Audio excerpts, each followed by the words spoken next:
a long story. Where do I begin? We figured if we went out there to row across the ocean with the goal of, collecting data and educating, then we could be a lot more effective at it. But I mean, nothing was really sticking until we figured that out, that okay, education and science is what we're going to do. And then things started to snowball together.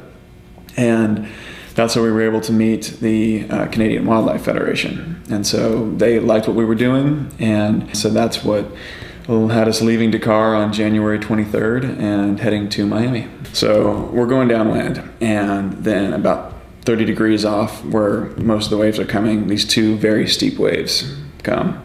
And I was able to put together later that the reason they were so steep is because the wind was running against the current. And so once that second wave hit, the boat is down, it's shifted a little bit to the side, and it just twists over. At that point, I was really proud of how my crew reacted, because it was just, that's when all of our training, I mean, we've been working on this project for 4 years.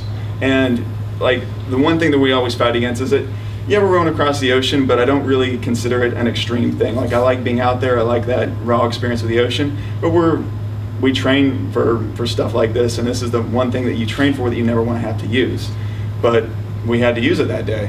And so, I mean, within 5 minutes, we have, the PLBs are all on, and there's the one question was, do we send off one or all four? And it was all four right now. I mean, it's unlikely that we'll be able to flip this boat back over, but we're going to give it a try. Just prior to engine start, we got amplifying information, and it went from, hey, this is just a 406 detect, to, nope, we've been tracking a ocean-going rowboat with 4 people on board.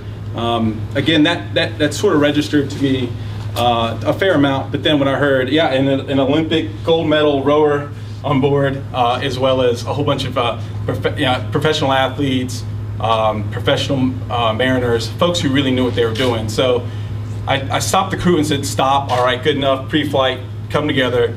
I went to the OR Northwest website on the cell phone and said, we are looking for this. And I think it sunk in on everybody that this was going to be a pretty serious case, not just a random 406 detect hit. About an hour later, the Coast Guard flew overhead. Once they found out we were fine, once they talked to us, all 4 guys are there. They clearly have enough, stuff to keep them alive.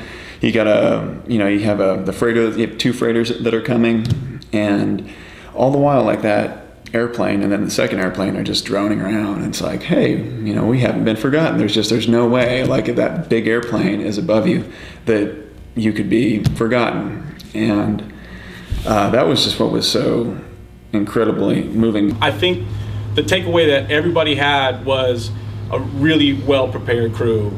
Even when we looked at what we deployed to them life raft wise, it didn't stack up to what they had on board a covered life raft. And then to have these devices, these 406 PLBs, and get a GPS position to get the point right there, it really took the search out of search and rescue. Here's one thing, I guess I don't know who makes the policy decision for staying on scene until a rescue happens, but that was probably the most humbling thing I've ever experienced. Yeah, like, I don't know, like, when I was in the middle of getting that situation together, like, I was actually having a great time. Like, when all hell was breaking loose and we were getting the life raft out, but then when we were sitting there and we knew we had been found, and that airplane was just going overhead, and I was like, wow. Thank you.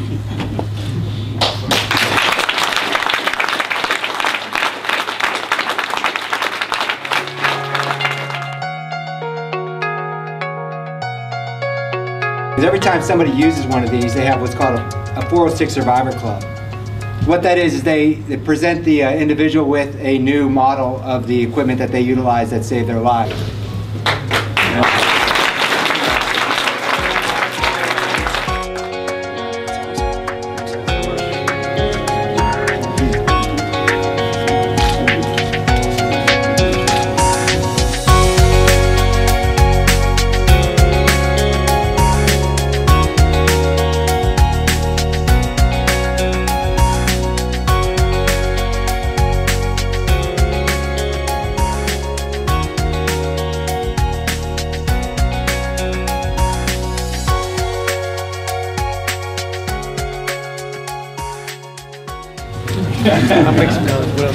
My mom sent some cookies here too. Yeah,